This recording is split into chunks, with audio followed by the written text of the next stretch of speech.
మత్స్యకారుల ఆర్థిక ప్రగతికి కూటమి ప్రభుత్వం కట్టుబడి ఉందని మంత్రి అవనిగడ్డ ఎమ్మెల్యే మండలి బుద్ధప్రసాద్ అన్నారు.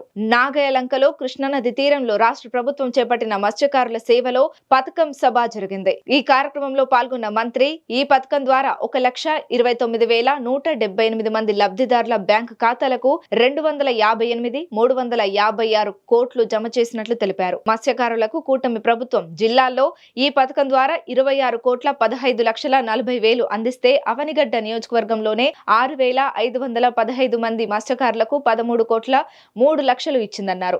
ఎన్నికల హామీ ప్రకారం వేట నిషేధ కాలంలో మత్స్యకారులకు వృత్తిని 10,000 నుంచి 20,000కు పెంచామన్నారు.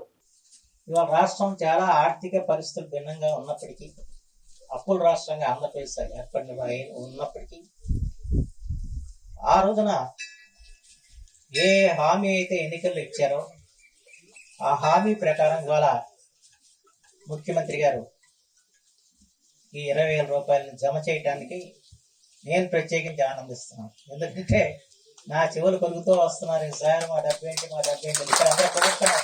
ఆయన ఇక్కడ కొడుతూ మాట్లాడు కానీ రోజు నా చెవులు తినేస్తాను. ఎప్పుడు వస్తుంది మా డబ్బు అయితే ఒకటి మాత్రం గుర్తుంచుకోవాలి, దీంట్లో అనేక వాగ్దానాలు చేశాం ఎన్నికల్లో. కానీ చేసిన వాగ్దానాల్లో మొట్టమొదటిగా అమలు చేసిన మాత్రం మీకు సంబంధించిన వాగ్దానం అని చెప్పి మాత్రం మర్చిపోయారు. ఇంకా 6 వాగ్దానాలు ఉన్నాయి. అవి కూడా ఆర్థిక పరిస్థితులని కూడా చక్కదిద్దుకుని వాటిని కూడా త్వరలోనే ఇవ్వటం కూడా జరిగింది. అని చెప్పి ఏదైతే అన్నామో ఆ మాటలని కూడా పోషించుకోవడానికి ప్రభుత్వం ప్రయత్నం చేస్తుంది. అయితే వనాలను మనం కూడబెట్టుకోవాల్సిందో రోజు అటు ఇటు అవుతుంది కానివ్వండి. ఏదైనప్పుడు కూడా వాళ్ళ మత్స్యకారుల మీద ఎక్కువ శ్రద్ధాశక్తి చూపబట్టి ఈరోజు ఈ క్లిష్టమైన సమయంలో కూడా మీకు 20,000 రూపాయలు జమ చేశారంటే అందుకు ముఖ్యమంత్రి గారికి ప్రత్యేకించి హృదయపూర్వకమైన కృతం చెప్పాల్సిన అవసరం మాత్రం. అలాగే ఉప ముఖ్యమంత్రి పవన్ కళ్యాణ్ గారికి ప్రత్యేకించి మత్స్యకారుల మీద చాలా ప్రేమ అభిమానాలు ఉన్న సంగతి అందరికీ తెలిసిన విషయం. ఆయన ఎక్కువగా మత్స్యకారుల మీద, గిరిజనుల మీద ఎక్కువ ఫోకస్ అయింది.